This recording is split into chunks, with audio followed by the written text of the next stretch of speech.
Okay, I'm Pam Gilliam, and I'm the Assistant Provost here at the university. I've had this position since August of 2018. And I originally came here in the fall of 1977, so long ago. Was newly hired as an instructor in business. And at that time, and I'm not sure if it's because of the 77 flood that they'd had that spring that flooded the gym and the new College Square apartments that I think were brand new at that time and all that. But the entire business faculty had left.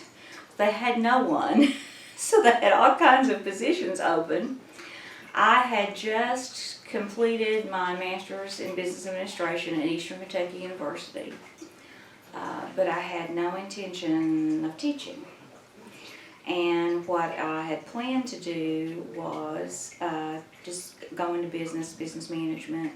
Actually had gone to a job interview for an assistant manager's position with a retail store in Lexington. I had done some advertising work for a retail clothing chain for a couple of years in between getting a bachelor's degree and going back and getting my master's. So I had some experience there.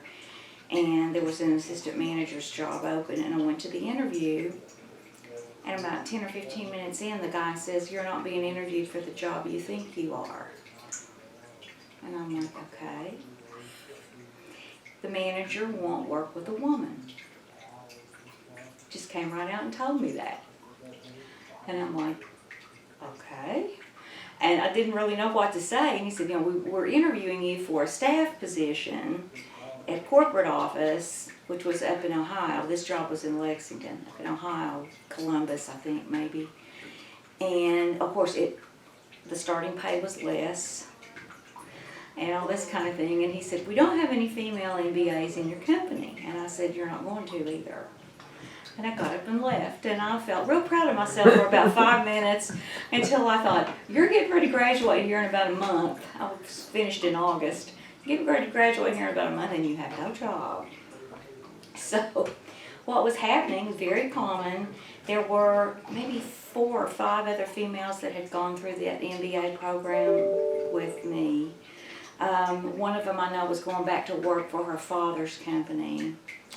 One of them actually got hired to teach accounting at Eastern right about that time. And Eastern had actually approached me to teach a finance class there, but it was as part of my graduate assistantship. And they didn't realize I was graduating. I said, they wanted me to teach a class that fall. I said, "I won't be here in the fall. I finish in August." So I really still hadn't really planned on teaching, but I was just simply looking for a job, poor graduate student. So I went to the placement office, and there were 2 teaching positions open where they wanted somebody with a master's degree, and one was at Georgetown. And I had been living in Central Kentucky, went undergraduate to Eastern, and also my master's, and been living in that area. Didn't necessarily want to come back to Eastern Kentucky, but I'm from Paintsville. So this was home, although like I said, I really didn't necessarily plan on coming back here, and I thought, well, I could do that for a little while. But what caused me to come here was 2 things. One, at Georgetown, they wanted somebody to teach accounting. Now, at the time, I technically was qualified, but it just wasn't my area, wasn't something that I really liked. I liked management and marketing. My MBA is just in general business, but I took electives in those areas. And advertising, marketing was what I had done, as, full-time some before I went back to school. So, and the other thing was, Pikeville was offering $1,000 more to start.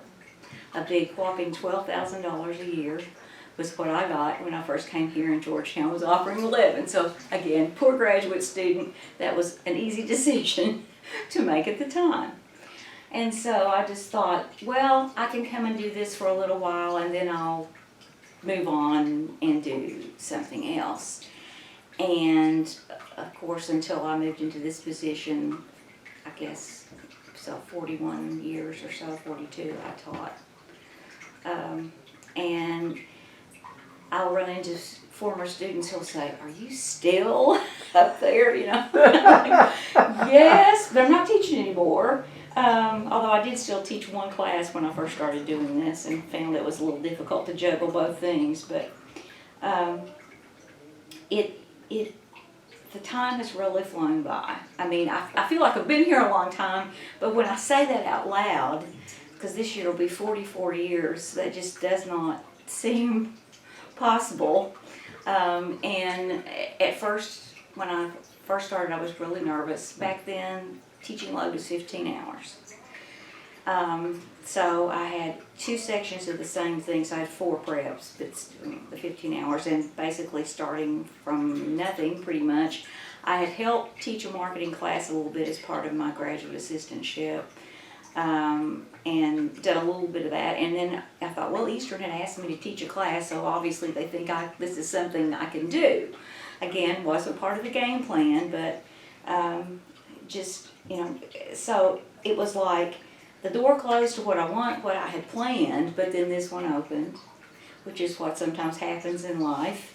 And so in His unique way, God guided me here, I feel like. I actually had gone back I'd gotten admitted into the University of Kentucky's doctoral program in marketing in, it was probably 1980, I think. I'd just been here 2-3 years. But back then, there were no online classes or anything like that. You basically, if I had continued it, I would have had to quit my job, go there for a number of years, be in school. And once again, ran into some issues because I was female. I was the only female working on my doctorate, at least in this particular cohort. Ran into some harassment issues with my professor, who would have been my major professor.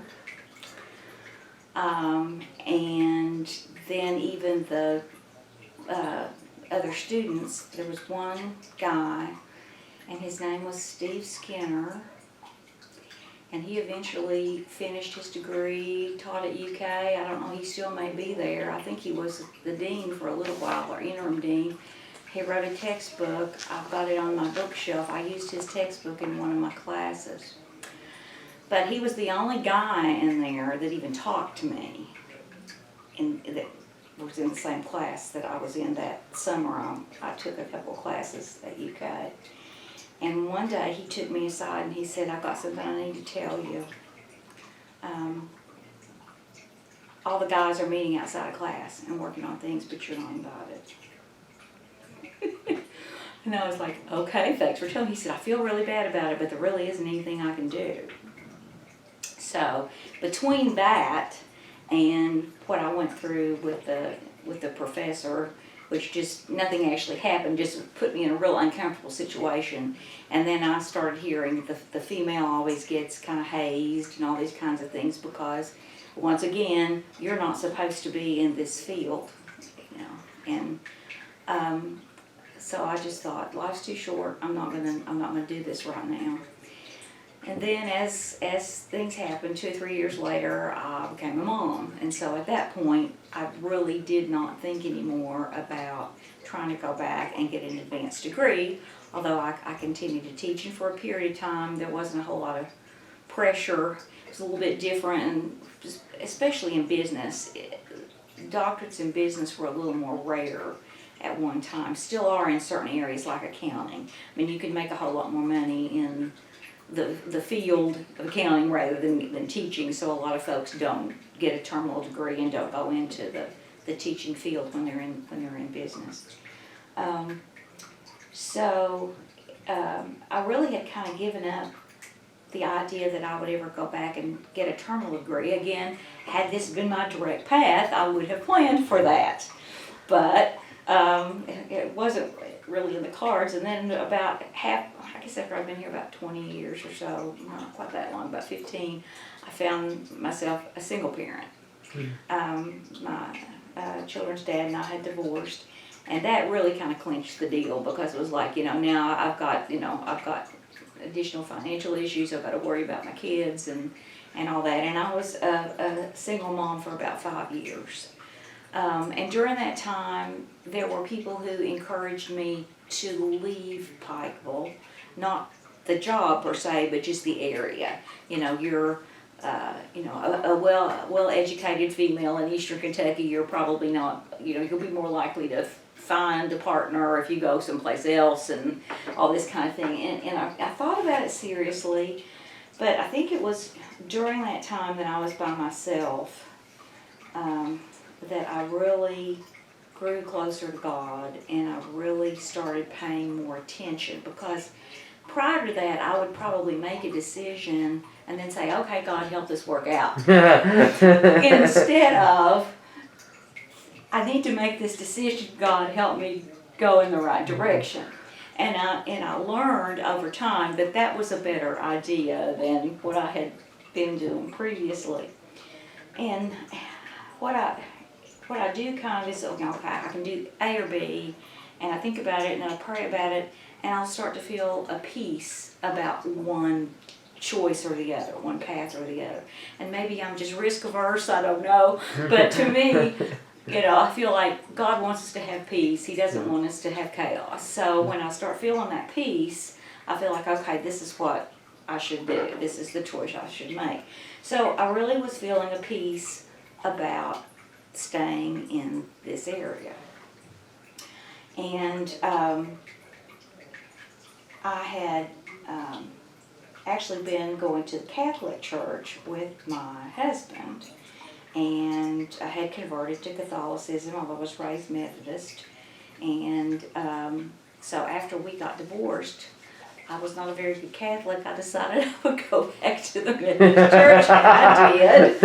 And one of the things that they were doing was they were having a class on a book, kind of workbook thing called Experiencing God. Mm-hmm.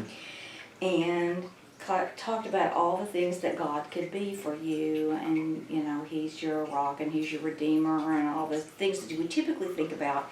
But it also said He's a provider of partners. Well, that caught my attention. I thought, I've not done too good a job at picking my own. Maybe I should pay a little bit of attention there. So I talked to my minister, and he said, write down on a sheet of paper all the characteristics that you're looking for in a mate, and put it in your Bible and pray about it. So I did. I had this big long list, and of course I had 2 kids, so first of all you have to be good to my kids and love my kids, and so on, and the list went on from there. I had a pretty good list, and I thought, this is a pretty good idea, okay, fine. And I prayed, and a year went by, and I prayed, and a year went by, and I prayed, and another year went by. And I'm like, okay, maybe I don't need this. Let's cross this off the list. So I shortened my list a little bit at that point. And I do remember one time going, God, I'm not getting any younger here.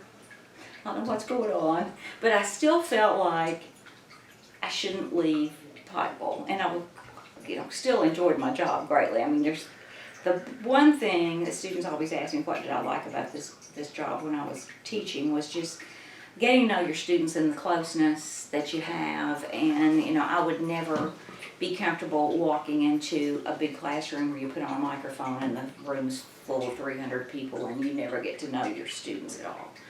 The big thing was just getting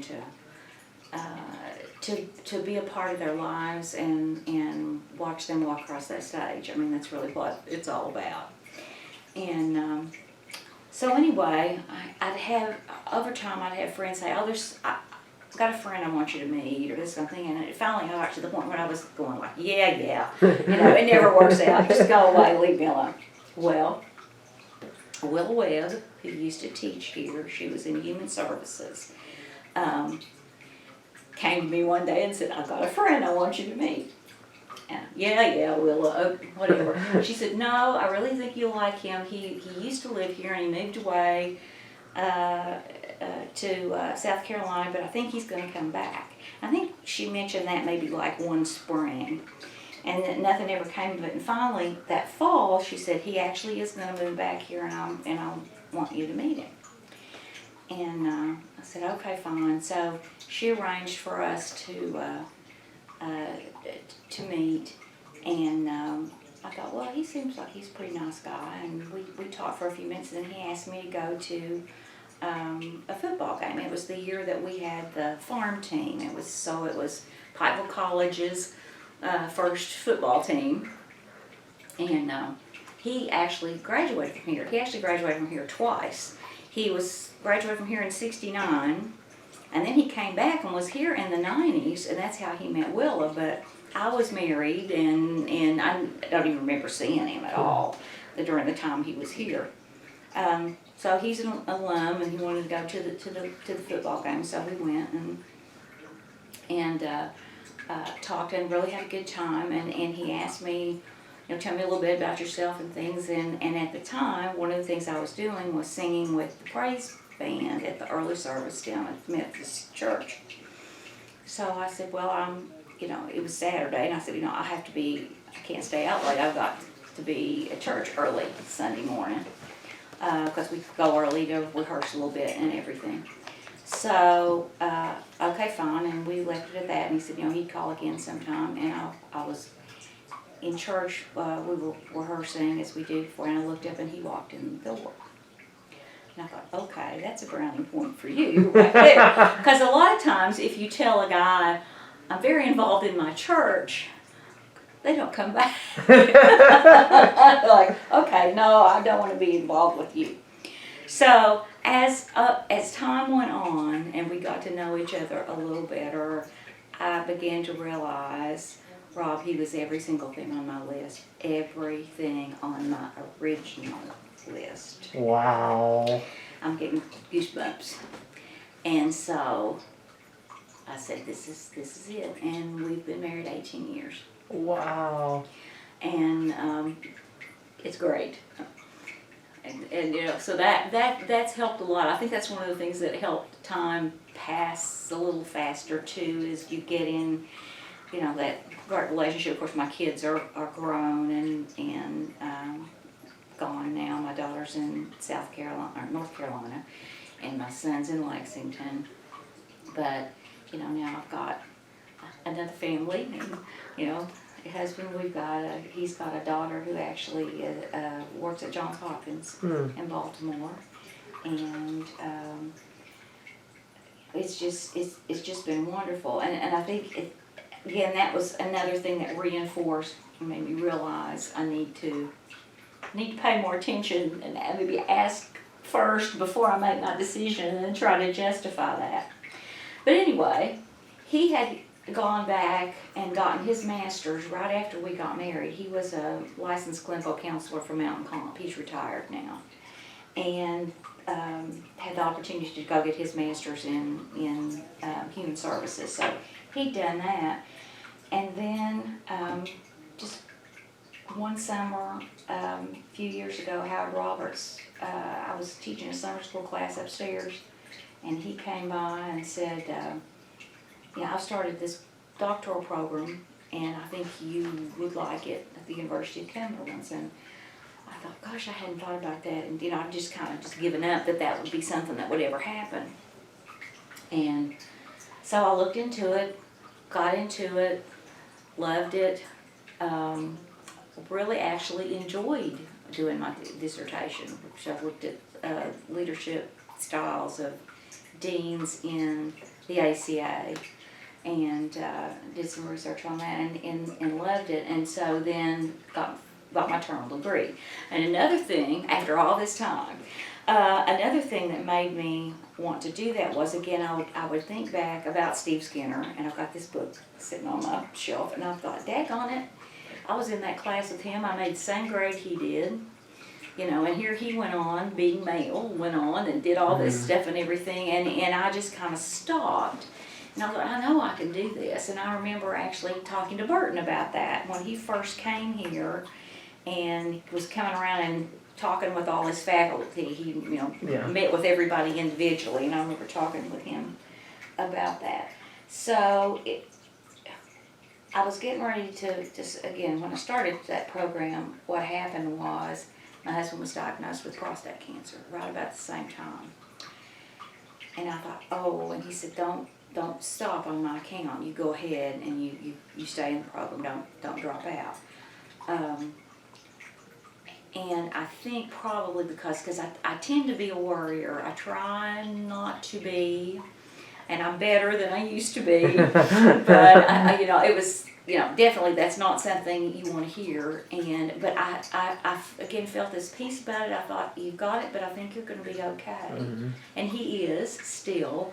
So, but I think I was so busy with the coursework and working that I didn't have a lot of time to sit and worry too much, because that doesn't do any good anyway. But so anyhow, after I got my degree, so now I'm really, I've been teaching for almost 40 years. I felt it was official, I guess. And Dr. Roberts went on sabbatical, and Lori was here then. I guess it was the second year she was here, and she asked him who to put in charge. Well, I'd been there longer than anybody, and I was actually interim division chair of social science years ago when somebody went on sabbatical, and it's been so long ago nobody even remembered that, but I had done that before, and my doctorate in education's in higher education leadership, which is, again, it's really nice now to be able to actually do that rather than just talk about it. For years, I just talked about how you manage in teaching classes, and now I'm actually getting to do it. So, kind of a big circle, but I finally did end up being in management and administration of what I wanted to do. But I stepped in as interim dean, and during that time we took the MBA program online and did some things that was just for a semester that Howard was gone. And apparently then that spring, and I didn't know anything about it, they were talking about changing some of the structure and putting the two professional schools under Lori as well. They had reported to the president before, and it was going to be such a large number of things that reported to her. They decided, well, they needed an assistant provost. And like I said, I had no idea any of this was going on. I had lost my dad in May, and both Lori and Burton came to Paintsville. It was really nice and supported me during that time. And so it was just about a month after that, Lori asked me to go for coffee, and I thought, because I had worked on a project for her after I served as dean too, I thought, well, she's got a project for me she wants to talk about. And she just told me, she said I would explain what was going on, and she said, we've kind of thought about all the faculty and we keep coming back to you. Would you be interested? And I said, yes, definitely, because I said, like I said, I've always wanted to be a manager and didn't get to do that. Just taught it for a number of years. And so she said, do you want to check with your husband? I said, no. he'll be fine with it. He'll be fine with it. So then moved into this position, and it's been, even though I've been here a long time, there's so many things as an administrator that you don't know about or realize, just all the moving parts. And somebody asked me what I thought about the job, and I said, I feel like I'm juggling a whole lot of balls all at once, and I think pretty much everybody feels that way. It's been so much fun, though, to work with the other administrators, to work with the deans and with Lori and Burton. We just have an awesome group of people who have strong ethics and really care about this place and really care about our students.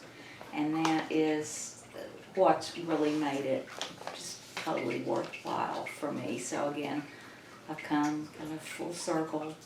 I feel like, this was what I originally wanted to do, but ended up, instead teaching for a number of years, although that was definitely rewarding. One of the questions you had given me was, what do I think my calling is? And I had to think about that a little bit, but I think it's really just to help other people succeed, because I feel like I did that both as a faculty member and also now, because one of the things I'm doing, of course, is working with new faculty mentoring program, so trying to help new faculty do well, as well as, what you do with students and trying to do a great job with them and help them be successful, graduate, and go out and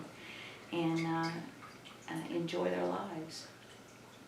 Well, I mean, what an incredible journey you've had, but also I hear the theme of patience, being very, very patient on, whether waiting on a spouse or waiting on kind of your own sense of timing with management and leadership.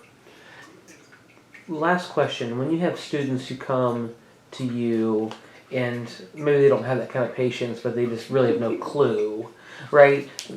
What do you say to those who just have no idea what they're supposed to do with their life?